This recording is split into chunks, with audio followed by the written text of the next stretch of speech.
Linda Boxell and Patty Jarden have been friends for more than 40 years, and they often talk about the unusual circumstances that brought them together along this very block of Haverhill in 1967. It was dark. It was dark, and it was Cold. a cold, misty evening. Linda was 19 years old and had just moved into her first apartment downtown near St. V's. She worked at Commercial Services in this building on Sylvania near Upton. And one wintry night she didn't have bus money, so she decided to walk home alone. Just a few blocks up, a man pulled up beside her in a car and offered her a ride. "You're cold. Why don't you get in? I'll take you home." And I said, "No, I don't want to do that." And so I went a little farther, and he went around the block, and he stopped again. He said, "You sure?" And I said, "No, I don't want to." He was very smooth. He was very persistent. He was a business person at the time. He had a suit on.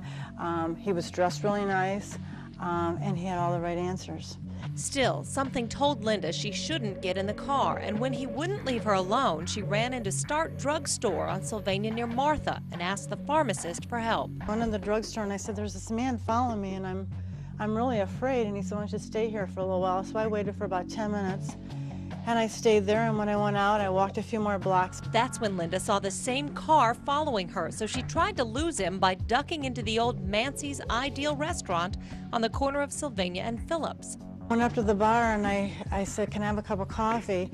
And when I went up there, the man came in, which I just about died, and he sat right next to me, and he slipped a napkin over to me, and he wrote a number on it. And I said, "What's that?" And he said, "Well, that's how many women I've had." And I thought, "Oh my gosh, I gotta get out of here." So I got up and I ran out, and there was a Weisenberg car dealership there. And at that time, I ran in, and I was telling them this man's after me, and he grabbed me, and he said, "That's my daughter." He said, "We're having domestic problems." So I slipped out of my coat, I got away from him, went through the service department, went around the back of the service department, and there was a drugstore on, a dry cleaners on Hawthorne Street, I think it was. A young girl came running in and said that someone was chasing her, and could I help her? And I said, "Well, sure, come on in." And so she came in, and together we called the police, and the police came. That night when I went home, when the police took me home, I went to bed with a knife. And laid in bed with a knife, and I told Maureen, I said, "I'm so afraid he's out here." And we both moved home with our parents right after that. You were afraid he would see you again or come back for you again? Mm-hmm, yeah. Because he knew what I looked like, and I knew what he looked like. You know, we were face to face at Mancy's. But for the next 40 years, Linda never saw the man again. Not to say she ever forgot about her close call, but she lived a busy life. She raised 2 sons, became a doting grandmother, and started her own interior design business.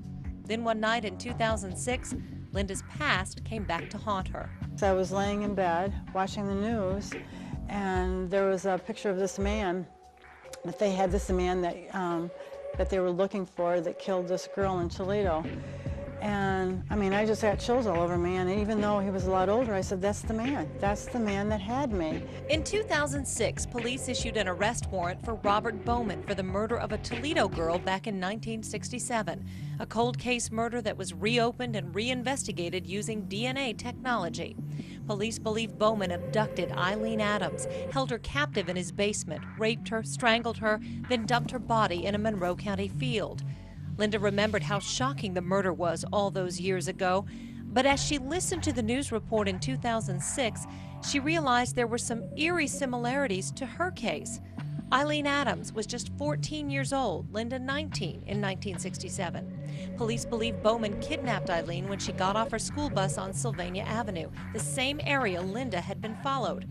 And Linda's stalking incident happened sometime in November or early December of 1967, right around the time of Eileen Adams' murder.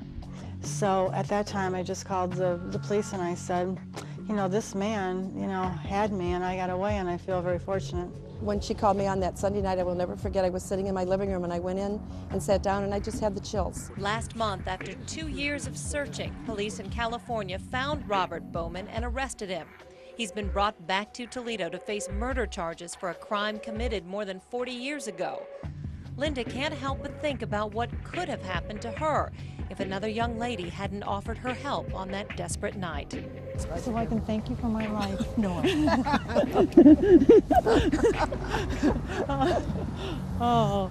Somebody had a bigger plan for you. Yeah, somebody had a bigger plan, yeah. Do we want to chip them now, you guys think, or we want to wait? We're having a meeting to discuss how we're going to get rid of the limbs. We're just hoping that the wind don't blow too hard. We're just at a crucial time right now here with all this ice, and hoping that pretty soon it'll get resolved. But don't look like it's going to be anyways near soon. What are you hoping for? Electricity and warmer weather to melt the ice, but other than that, we're 15 miles from Upper and 10 to 12 from Cary and 20 from Findlay, and it's hard to get anywhere to. Snow or ice, which would you prefer? I would prefer snow right now. Just roll with the punches, you know. Sort of, like I say, it's a time when you just got to work together as a community and do what you can to try to, help each other out. In this modest house in South Toledo, the Wild West comes alive.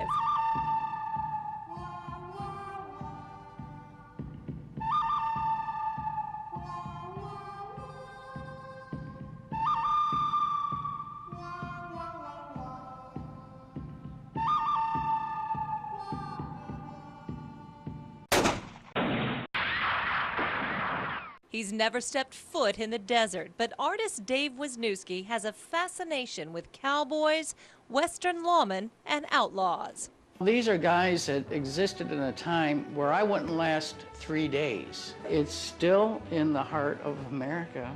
You know, it's like the most American characters that we have.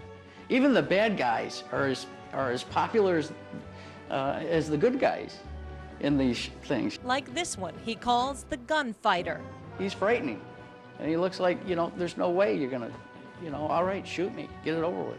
He paints from imagination. His canvas is bigger than life, just like the men who inspire his work.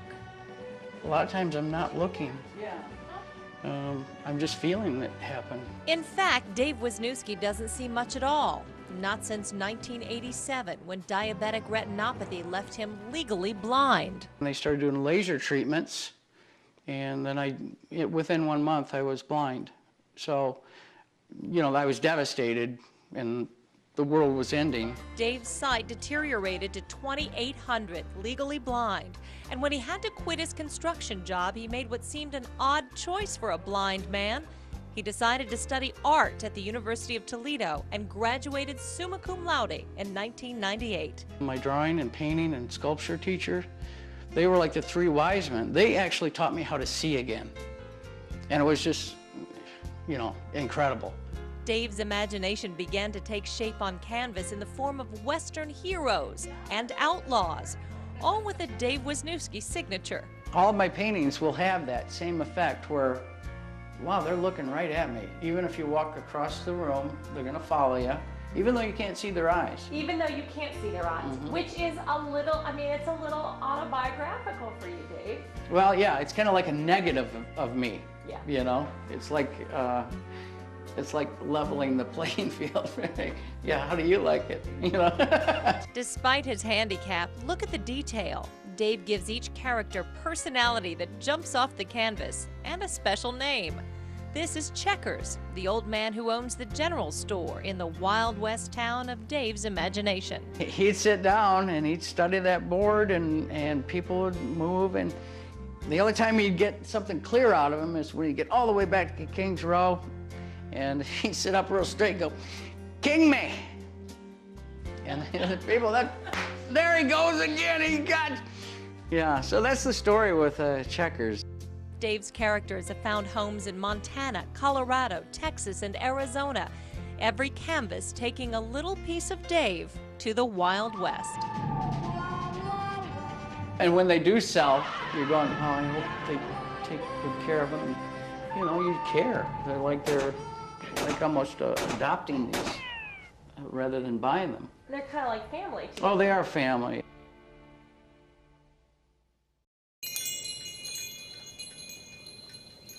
On a farm outside Defiance, Dick and Lois Meekus looked forward to a tranquil retirement.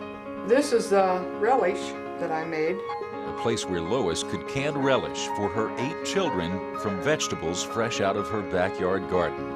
But a few months ago, plans changed. We just immediately all broke down.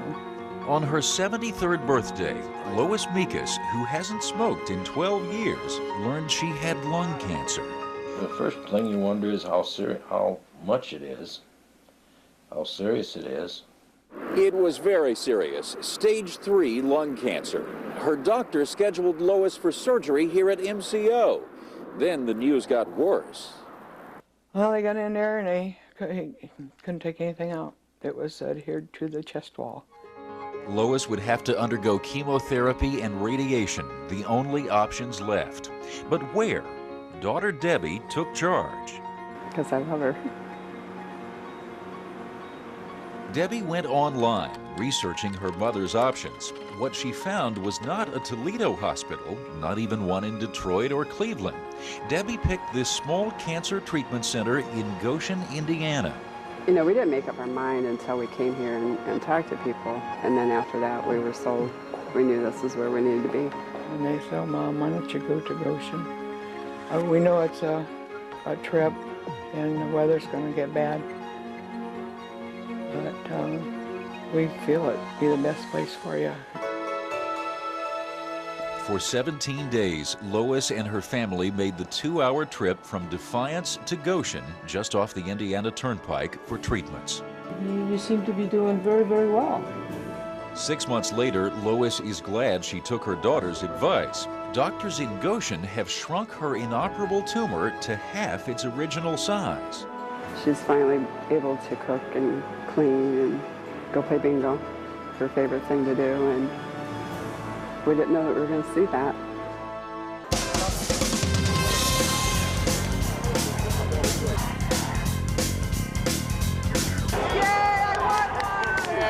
The flashy sights and screaming sounds of a Las Vegas casino. Terry and Debbie Schaefer say there's no other place like it, and that's why Vegas is their favorite vacation destination. What is it about gambling that you like? The excitement. Yeah? Absolutely the excitement. It's fun to win, of course, but it's still gambling. So, Sure. But I like the flash of the casinos, and all the casinos have a different feel, different atmosphere. I like the glitz. I like the character of the smaller places. Smaller places like the San Remo. Terry likes to play the tables. Now 7-11 wins for us. 2-3-12 is a crap, and that loses. Winner 7 on Craps is his game. I like to pick one that's fun, hooping and hollering, and I like to look at a rack and see if people have chips in them. I have 10 on the 9, on the 6 and 8. I have to have 12 because they're increments of 6. 5 and 9 are also 10s. What?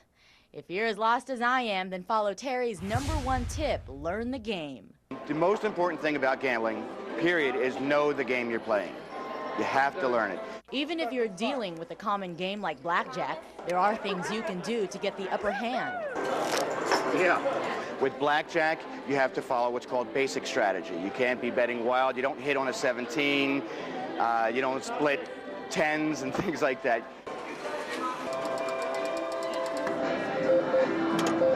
This is sad. No patience to learn the game? That's Debbie, and that's why she likes the slots. There's no strategy, there's no thinking. It's very relaxing, it's almost mesmerizing. It's no talent involved. Terry's second tip, set a budget. Never gamble with what you can't afford to lose. At the Palms Hotel, gaming expert Gene Trimble says you need to stick to that budget. When your budget is gone, go to a show. Spend $40 for a show, lay off the gambling.